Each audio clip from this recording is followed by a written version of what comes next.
Bom, família, aqui estamos, Natália e o seu servidor Carlos, para falar em tempo de família. Estamos felizes de estar em Carro Tibut, é a nossa primeira vez e esperamos que não seja a última. E queremos que este seja um tempo especial para que as famílias se encontrem pautas e conselhos bíblicos, para poder melhorar a nossa qualidade de família. Fizemos uma pequena inquérito para detectar, quizás, precisar alguns pontos. E queríamos tratar de alguns temas. E o Carlos gostaria de começar por perguntar por que vemos hoje em dia, parece que é difícil para o homem ser cabeça do lar, como exercer essa responsabilidade. Efectivamente, eu acho que há homens que sentem um peso grande em relação a esse rol de ser a cabeça, de ser o sacerdote, de ser o que vai à frente na família. Há homens que se sentem agobiados por essa responsabilidade e, se calhar, eu penso que por 4 fatores. E se calhar podem explicar esta situação. Primeiro, é porque se calhar deixamos-nos levar demasiado por aquilo que vemos na sociedade e vemos uma mudança de paradigmas na sociedade. O homem e a mulher estão a querer ser iguais em questão de autoridade, em questão de funções, de roles, e isso não é muito bíblico, porque isso somos essencialmente diferentes daquilo que diz a palavra de Deus. E penso que há muitos homens que, se calhar, se deixam levar por essa tendência que está-se a viver na sociedade. E, se calhar, deveríamos voltar ao padrão que nos ensinou a palavra de Deus, onde o homem é a cabeça e não acontece nada por ser a cabeça. O homem foi desenhado por Deus para ser a cabeça, mas devemos aprender a ser cabeça. E quais são as nossas funções como a cabeça? É dirigir, é tomar decisões, é depender de Deus, porque ser uma má cabeça, se não dependemos, por sua vez, corretamente do Espírito Santo e do governo de Deus na nossa vida. Penso que outra razão pode afetar os homens neste rol masculino é que tenham tido uma criança com deficiência, Natália. Por exemplo, com carências. Se calhar viveram num lar onde o seu pai efetivamente não viveu o rol de cabeça de uma maneira clara, ou se calhar viviam numa sociedade em que a mamã era a chefe e o pai era ausente. Outra razão é o egoísmo pessoal do homem. Esse egoísmo que, bem, ajuda-nos a ficar confortáveis numa situação. E isto é muito perigoso, porque quando o homem sai do seu rol, então a mulher sobe, de forma automática, a mulher tende a tomar esse lugar. E aí é que se junta a fome com a vontade de comer, o fogo com a gasolina. E então, aquilo que um dos dois não faz, o outro vai ter a tendência de preencher esse vazio. Mas a família fica dentro de um desenho que não é o desenho que Deus estabeleceu. E o quarto ponto, já mencionei, é um desconhecimento bíblico de quais são as funções que Deus nos assignou como homens. Não devemos ter medo a ser o varão, o homem, a cabeça, aquele que dirige o lar. Creio que é uma responsabilidade, mas é uma responsabilidade linda quando aprenderemos a desfrutá-la caminhando ao pé e da mão do Senhor. Natália, eu também tenho uma pergunta para ti e espero que seja de ajuda para todas as mulheres e, em geral, para as esposas ou para aquelas que vão ser esposas. Natália, o que é para ti, ou é suposto para ti, como é que tu viveste na tua família, no teu lar, no teu matrimônio, a criança dos teus filhos? O facto que a família diz na palavra de Deus que a mulher sábia edifica o seu lar. Como é que isso se traduz em termos práticos? Bem, eu penso que é muito simples. Uma mulher sábia deve edificar o seu lar. Eu sei que isto soa estranho.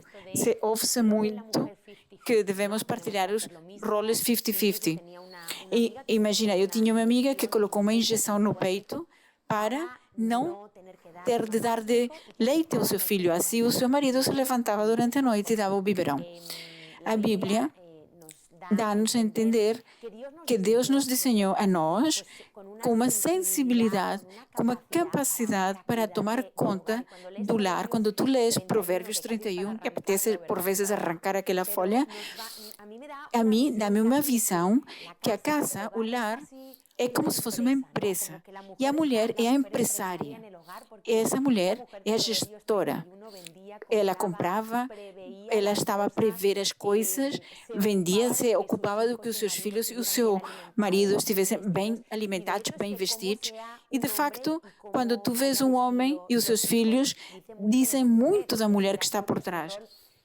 Na verdade, é um rol que calha a nós, nesses pequenos detalhes que eles nem sequer caem em conta. E eu penso que é preciso ter uma visão micro e também macro, mais global e mais dos detalhes. E eu penso que as mulheres temos essa sensibilidade para tomar conta do lar.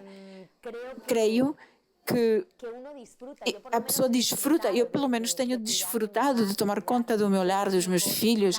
Claro que o marido pode ajudar, com certeza, mas eu penso que o peso da responsabilidade calha sobre a mulher e eu gosto, desfruto cozinhando e eu sei que Carlos também, por vezes faz umas esparguetes bem bons, mas como um hobby, não é saber o que é que temos que comprar, o que é que falta, estar a prever o que é necessário, é para a mulher. E a mulher sábia edifica a sua casa, mas a tola com as suas mãos a destrói. Portanto, nós temos a capacidade dada por Deus de edificar o lar ou de destruir o lar. É muita responsabilidade. E quero contar aqui uma anécdota que a Natália mencionou, que por vezes os homens não sabemos vestir, como somos mais brutos. E lembro-me, quando eu conheci a Natália, eu vivia sozinho, fora da casa dos meus pais, com outros 3 irmãos, e, bom, a verdade é que eu me vestia à minha maneira, na minha moda, e quando a gente se conheceu, ela começou a corrigir bastantes coisas da minha roupa, porque eu era capaz de pôr quadros com riscos, quadros com riscas, e literalmente parecia um quadro. E melhorei as coisas do Carlos um pouquinho. Eu fui assessora da sua imagem, também com o seu cabelo, levava uma popa no cabelo. Então, homens, deixem que elas também as redesenhem um pouco pelas suas esposas. Eu penso que esse é um bom conselho. E, Carlos, por que achas tu que nos lares, aos jovens, custa-lhes tanto falar da sexualidade com os pais? Bom, eu não sei. Acho que sim, acho que aos jovens lhes custa muito falar de sexualidade com os seus pais, mas penso que mais custa aos pais falar de sexualidade com os filhos. E se calhar por aí começa o problema de criar aos filhos, e por isso é que lhes é difícil abrir o coração e falar conosco quando eles levantam curiosidades, quando escutam coisas na escola e na universidade. Mas deveríamos parar com este assunto antes, com certeza antes da escola secundária, quando já na idade, quando eles começam a desenvolver a sua puberdade. Aí deveríamos intervir os pais com uma educação saudável, transparente, sem complexos, 100% bíblica, e isto é a nossa função. Essa é a nossa função, nós sentarmos com os nossos filhos e lhes explicar o que é que são os aparelhos genitais, como é o ciclo menstrual de uma mulher, como é que é a ejaculação do homem, como é que um homem pode deixar grávida uma mulher, e falar da sexualidade desde o ponto de vista bíblico, como é algo precioso que Deus colocou no ser humano, mas também, por ser tão precioso e tão delicado, deve ser protegido dentro do marco, do limite, do pacto do matrimônio, do amor. E eu lembro-me quando os nossos filhos eram pequenos, em base à capacidade de maturidade dos nossos filhos de entender as coisas, pouco a pouco nos faziam perguntas e pouco a pouco nós fomos ampliando essa visão do que é a sexualidade. porque sabíamos que se não iam procurar lá fora informações, iam ter uma visão que se calhar é algo sujo, e a sexualidade foi criada por Deus, e a sexualidade deve ser criada pelos pais nos filhos. E não somente lhes dizer, mas também como eles observam, como é que a gente se trata um ao outro. Eles têm que ver em nós um exemplo e uma transparência e uma limpeza. Então, isto coloca outra questão. Se os pais nos custa falar do tema da sexualidade com os filhos, e por que isso é assim? E eu penso que aí também há várias razões. Por exemplo, que os nossos próprios pais não tenham uma sanidade completa no seu coração sobre a área sexual. E se calhar por coisas que eles viveram na sua infância, na sua juventude, e não ficaram saradas totalmente. Para isso, a igreja também temos ferramentas para que a mão do Espírito Santo possamos chegar a experimentar uma sanidade na área sexual e que nos dê liberdade para poder educar os nossos filhos. Penso que também, por vezes, os pais caímos na passividade, passivos. Os pais, e refiro-me aos homens, a passividade é uma tendência do coração do homem. E devemos vencer essa preguiça, essa passividade e pegar na agenda um sábado, um fim de semana, um dia de férias, um bom tempo para nos sentarmos. E penso que é melhor fazer individual, depende da idade de cada um, e falar sobre este tema. Ser intencional, provocar esse tema de conversa, sentar o nosso filho, a nossa filha, normalmente que uma mamãe fale com a sua filha e que um pai fale com o seu filho. Mas atenção, que a sexualidade, a identidade sexual, melhor dizendo, vai se complementar e vai se desenvolver em função da relação dos filhos com o pai homem. Portanto, o homem, criança, precisa brincar com o seu pai. Precisa brincar esses jogos rudes, de força, de aventura, de riscos, para completar, de desenvolver a sua sexualidade masculina. E a menina precisa de se assentar nos joelhos do seu pai, experimentar o amor, uma carícia limpa, um abraço de um pai amoroso, para que ela aprenda a estar nos braços do homem e para que saiba como é que deve ser uma aproximação de qualquer homem para com ela. Isto é super, super importante. E se como pais ainda não tiveste uma conversa sobre sexualidade com os vossos filhos, nós vos damos o conselho que antes que seja tarde, tenham essa conversa, mas também, seguindo este conselho de pais para esta conversa. Por vezes encontramos muitos casos de pais que os apanha desprevenidos, que uma criança de 5 ou 6 anos lhes faz perguntas, como é que vêm os crianças ao mundo? E o pai e a mãe ficam completamente bloqueados. E as crianças dão-se conta de como reagimos. Então é importante que a gente reaja com naturalidade. Observamos que se tem curiosidade por perguntas sobre esta área, não digamos, isso é mau, porque estamos a sentar um precedente para esconder essa área de nós. E a esse respeito, dizer que há muita e boa literatura de fundo cristão, onde os pais podemos aprender a ensinar os nossos filhos sobre a sexualidade. Então, animo-vos a que façam isso, vão tirar um peso de cima de vós e também vão deixar bem encaminhados os vossos filhos. Por vezes também há uma falta de liderança no lar, e isso faz com que nunca se fale de sexualidade, de dinheiro, de coisas importantes para marcar o coração e ajudar a desenvolver os nossos filhos. Por vezes eu vejo que os pais, como veem que já estão na igreja, pensam que está tudo feito, ou porque vão aos campamentos cristãos.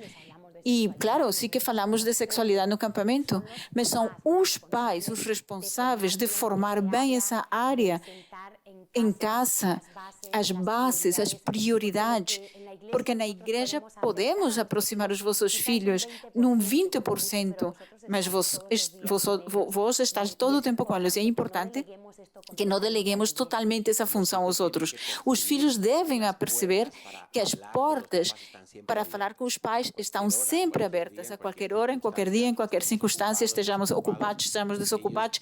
Eles têm que saber que sempre os canais de comunicação estão abertos. E temos outra pergunta, Natália. Não nos vamos enganar se dissermos que a área das finanças pode ser uma área de muito roça nas famílias. Às vezes os filhos querem comprar coisas que estão de moda, os pais ficam estressados porque não têm dinheiro, um dos dois quer comprar, o outro não. Por vezes, a tensão que há no casamento à conta do dinheiro, não há um acordo na área das finanças.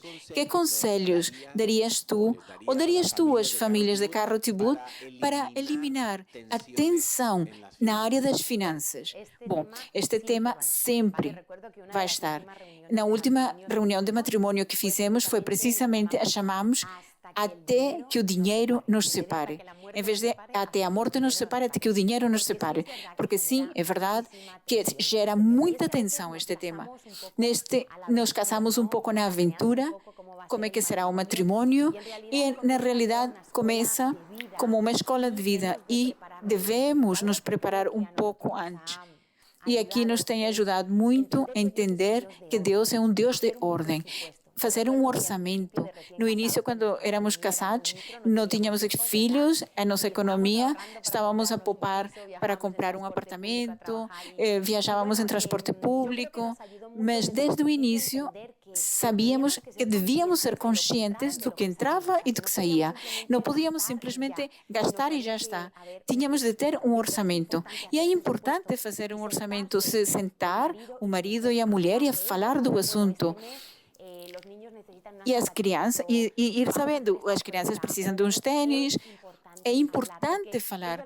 É verdade que viemos de famílias diferentes e foi difícil para nós nos ajustarmos nessa área. Tínhamos sido educados de forma diferente, segundo o desenho das nossas famílias. E eu lembro-me o que tu dizes. Ainda lembro desses orçamentos e quando nos íamos casar, quando íamos comprar o apartamento, conservo esses orçamentos e eu acho que esse cuidado para manter uma ordem e que nós organizemos a nossa vida, mas que não seja o dinheiro organizar a nossa vida, isso nos tem ajudado a sair das dívidas, nos tem ajudado a dormir mais tranquilos. Isso é muito importante ter isso em conta. E porque, por vezes, aqui entre nós, somos mais caprichosas, cometer o erro, obrigar o nosso marido e ser aquela goteira, até que o marido diga, vá lá comprar isso. Portanto, é importante que para tudo oremos. E até para as nossas necessidades e os nossos gostos. E dizemos, preciso. E, na verdade, não é que preciso. Apetece-me uma carteira verde ou uma vermelha. Natália, eu tenho uma pergunta extra. Isto é um pouco para aprender o código da linguagem das mulheres. Quando uma mulher passa pela frente de uma montra no centro comercial e diz, ai, olha, que sapatos tão bonitos. O que é que isso significa? Ela está a dizer, compra-me esses sapatos. Estão a ouvir, homens? Tomem nota, porque isto é um decodificador especial para os casamentos. Quando a mulher diz, ai, que bonito, não está a dizer somente que são bonitos. O homem, se calhar, diz, sim, é bonito, e olha para o outro lado. Ela não. Ela está a querer dizer, eu gostaria tanto de comprar, compra-me essas coisas. E espero que os homens não me odeiem com esta conversa de família. Mas eu acho que há coisas que acontecem com o tempo, para que o casal se adapte. E uma coisa é as finanças. Mas penso que ter as prioridades claras, considerar essas prioridades, o que Deus diz, dar a Deus, ter orçamentos suprir, ele saber que ele supre as necessidades dos nossos filhos. Ter ordem nessa área é muito importante e tira muita pressão de cima de nós. Porque quando a área econômica não está sarada, há dívidas, o outro aponta o dedo por causa de uma criança, apontamos, cria muita tensão no casal. E uma vez mais, na igreja, há ferramentas, há cursos de finanças, precisamente, para aprender a fazer um orçamento básico, assim, tal qual. E penso que isso nos uniu muito, foi poupar. Nos custa até o dia de hoje poupar. Ganhas mais e gastas mais. Mas o problema não é um problema de dinheiro, é um problema do coração. Porque tudo tem a ver com o dinheiro. Quanto mais ganhamos, mais gastamos. E muito nos custa perceber que o poupança é o primeiro, comodíssimo. Se tu não dizimas e poupas, nunca vais conseguir poupar. Mas a pessoa aprende a usar esse princípio e então já temos isso garantido. Se calhar não posso comprar um fiambre muito especial, mas esperas o próximo mês e aprendes a viver sujeito a um orçamento.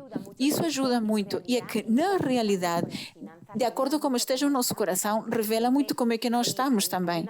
Há uma correlação direta em como é que estamos na nossa relação com Deus, demonstra muito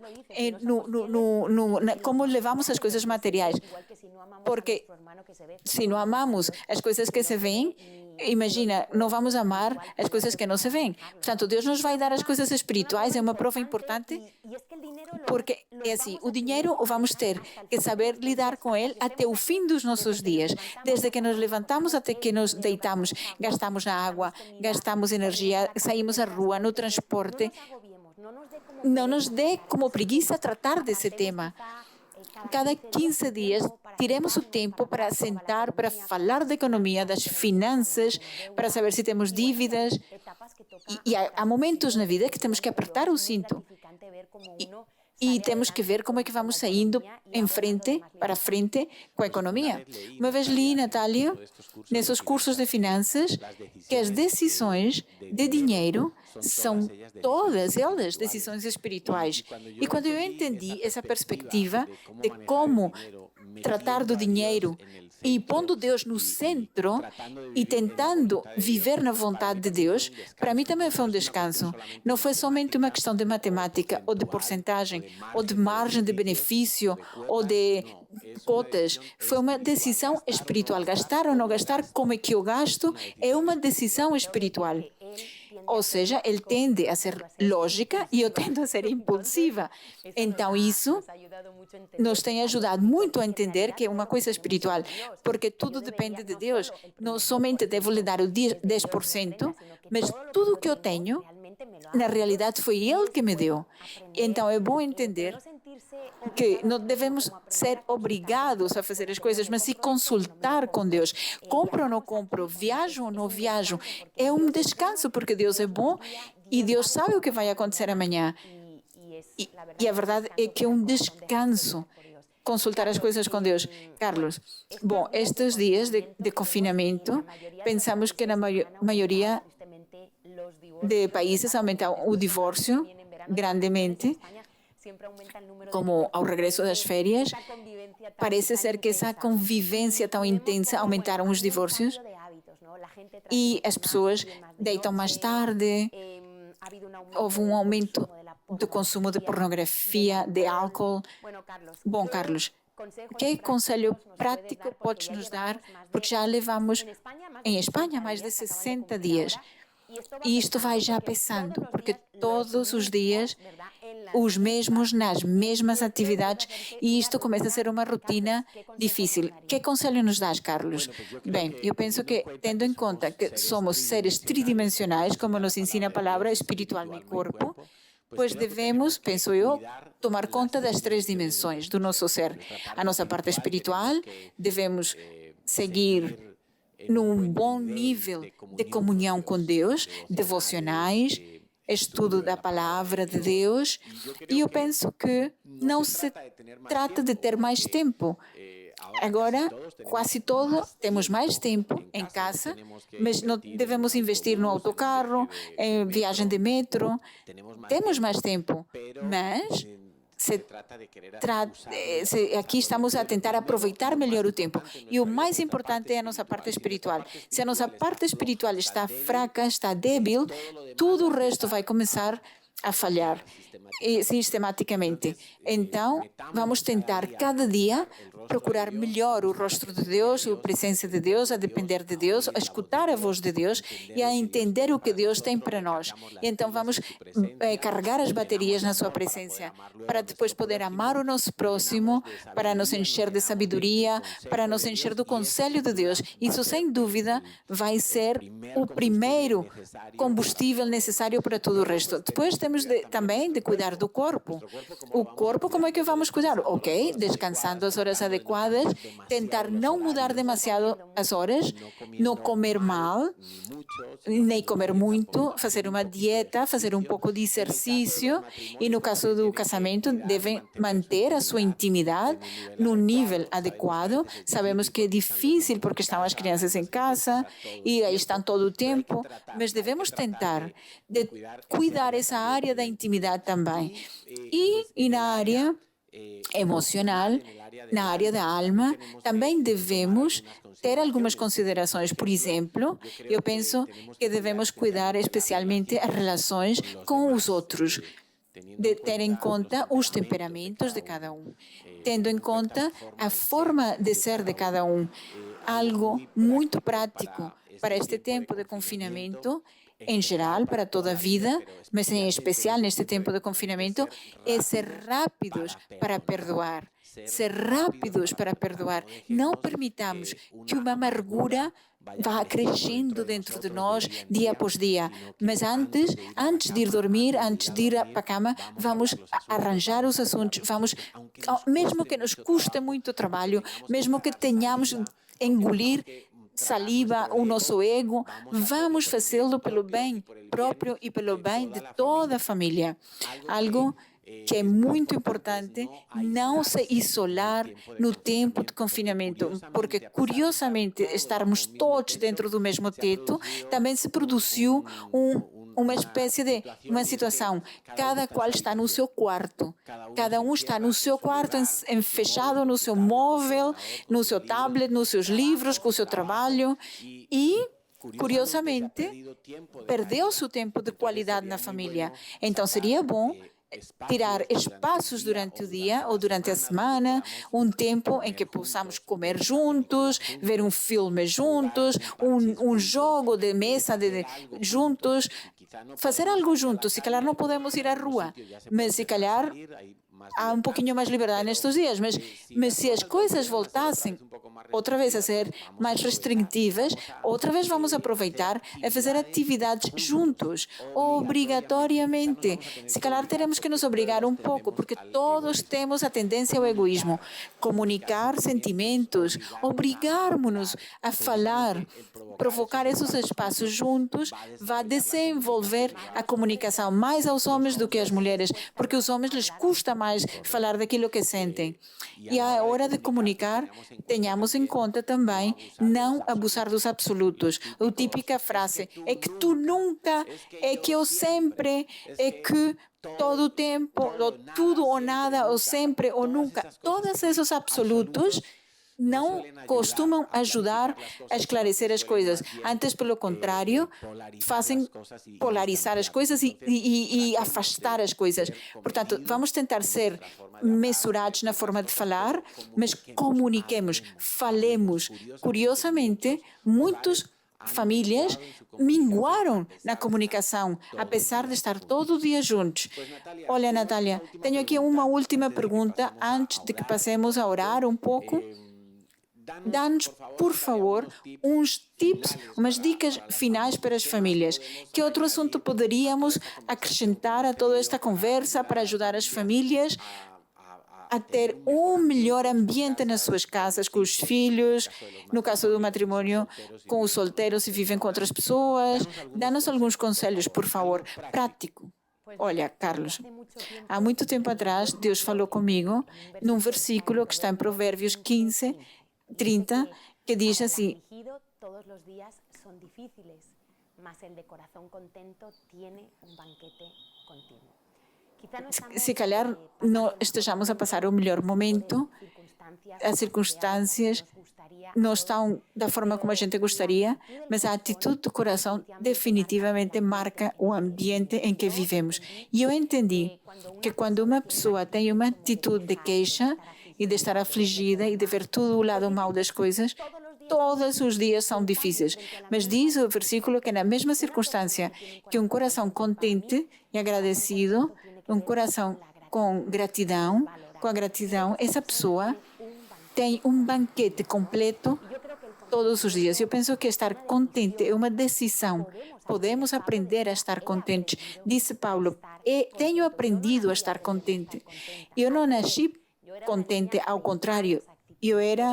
Não era contente, mas eu tenho aprendido a ter boa atitude, a dar valor a cada dia ao esposo que temos, à esposa que temos, os filhos, a casa. Se calhar não é a melhor casa, se calhar não é o melhor nada, mas depende muito da tua atitude, se estás contente, se dás valor, que abdiquemos de tantos direitos e comecemos a dar graças, mesmo por as coisas que não gostamos, pelos imprevistos. Algo passa no coração, algo acontece no coração. E por isso a Bíblia faz tanto ênfase que devemos dar graças em tudo, ser agradecidos. E, na verdade, quando tu mudas a atitude, porque é uma decisão, não esperes que a circunstância esteja perfeita, mas no meio da circunstância errada, decido ser agradecido. E tu vais ser muito mais feliz. E eu digo isto porque eu já experimentei isto de forma pessoal. E é importante que entendamos que a vida é cada dia. Quando eu vá de férias, quando eu case, quando eu encontro trabalho e quando tenho um filho. Mas chegam essas coisas e continuam a mesma queixa, a mesma dor, porque nada te faz feliz. Isto vai em relação com Deus. E penso que também é importante aprender a pensar que durante os anos que se calhar não conhecíamos o Senhor, o nosso coração, a nossa alma tomou a forma deste mundo de pecado, de negatividade. Então, como cada dia devíamos decidir pensar de outra maneira, pensar bem de Deus, pensar bem de nós, pensar bem do amanhã, porque se pensamos mal, estamos sempre cheios de temor, sempre de má atitude. Mas quando aprendemos a pôr a nossa mente a pensar conforme a verdade de Deus, conforme o que Deus diz, vamos ver um fruto nas nossas emoções. E lembremos que aquilo que sentimos é fruto daquilo que pensamos. Portanto, se alguém quer mudar os seus sentimentos e está muito centrado no seu pensamento, é que me sinto mal, é que me sinto frustrada.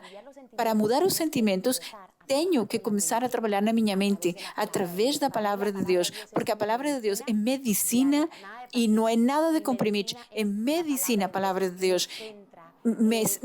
Coloca-me em foco, me limpa a alma, me leva à verdade, alimenta o meu espírito, enfim. Aí temos todos um trabalho.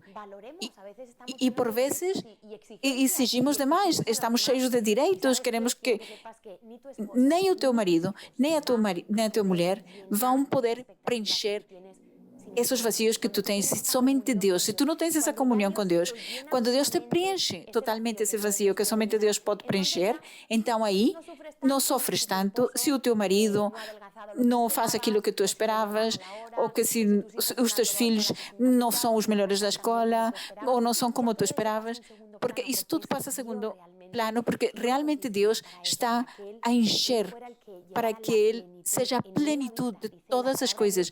E a palavra de Deus diz que em Cristo habita toda a plenitude das coisas. E eu penso que isso é muito importante, orar juntos também. Neste tempo de confinamento, aprender a passar mais tempo a orar juntos. por vezes fazemos devocionais com os nossos filhos.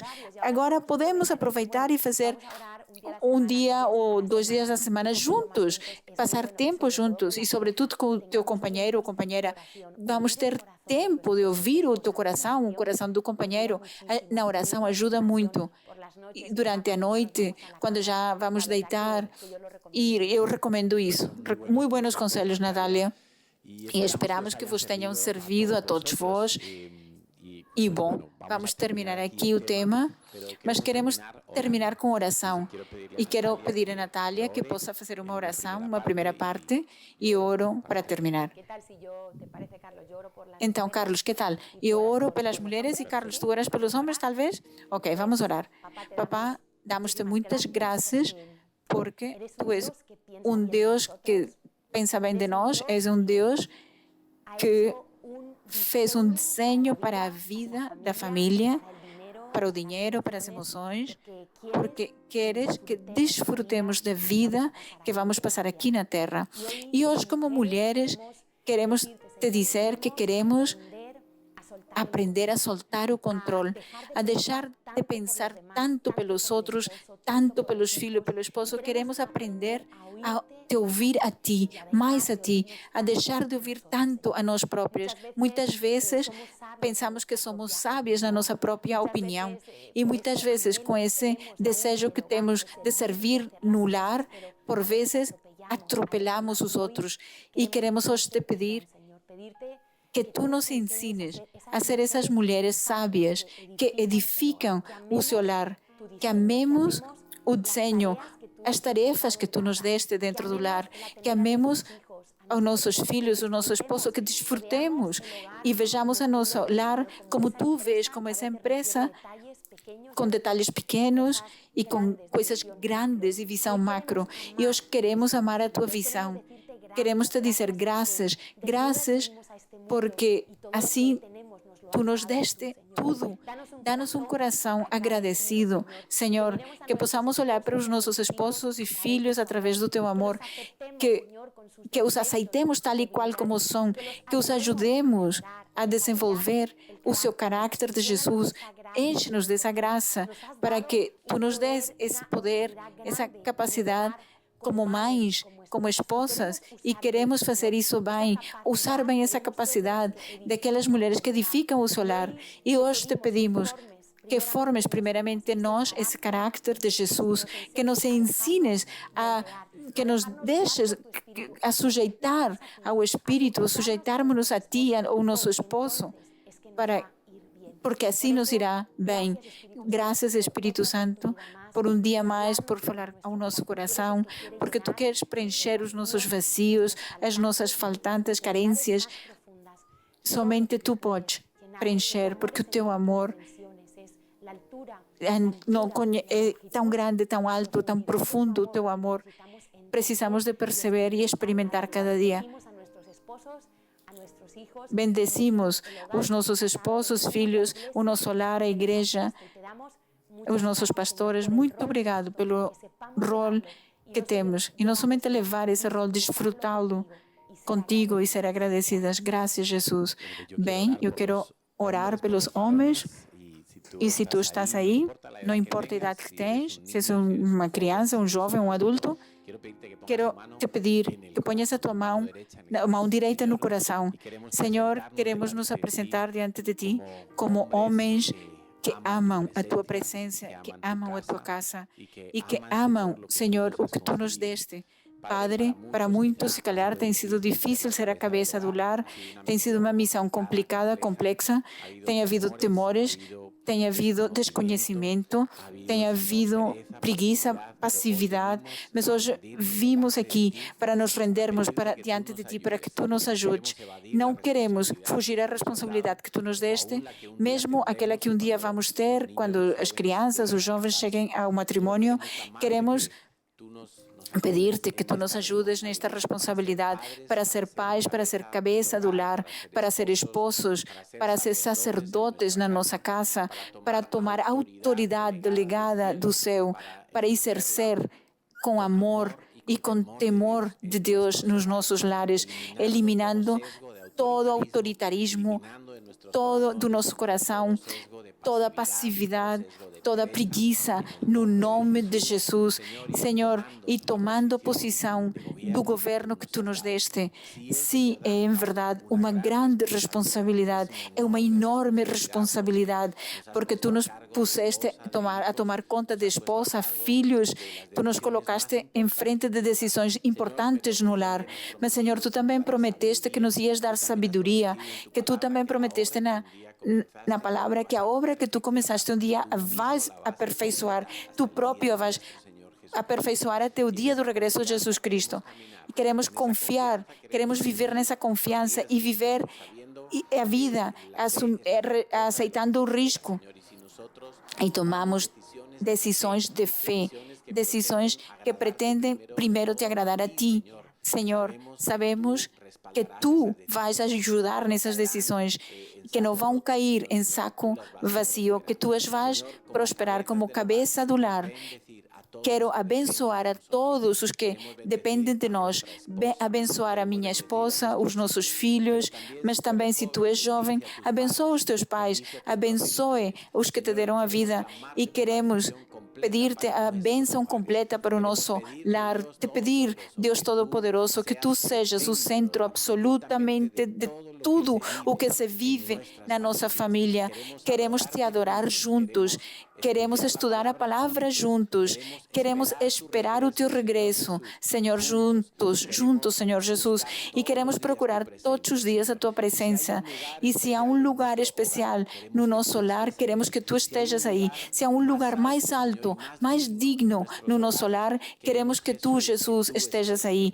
E graças, amado Senhor, porque nestes tempos de família, Tu nos permites crescer, Tu nos permites Tua mão de poder sarando os nossos lares, as nossas casas. Tu nos permites ver como Tu selas, mesmo as feridas que estejam abertas no casamento, feridas de desconfiança, feridas provocadas pela traição, pela mentira, pelo engano, pelo abuso da autoridade. Senhor, mas nesta hora, arrependidos de todas essas coisas, queremos nos voltar para Ti e Te pedir que o Teu Espírito Santo venha selar e passando pela nossa vida, para sarar todo o coração ferido e para voltar a juntar o que o pecado separou. Graças, Deus, pela Tua fidelidade e pelo Teu amor, e graças pela Tua imensa paciência para conosco. Ficamos na Tua presença e Te agradecemos muito por este acampamento, no nome de Jesus. Amém. Ok, família, que o Senhor os abençoe. Um beijo para todos. Muito obrigada, família, Sandy e David, por nos ter convidado. Estamos felizes de estar aqui com vocês. Que o Senhor os abençoe. Adeus.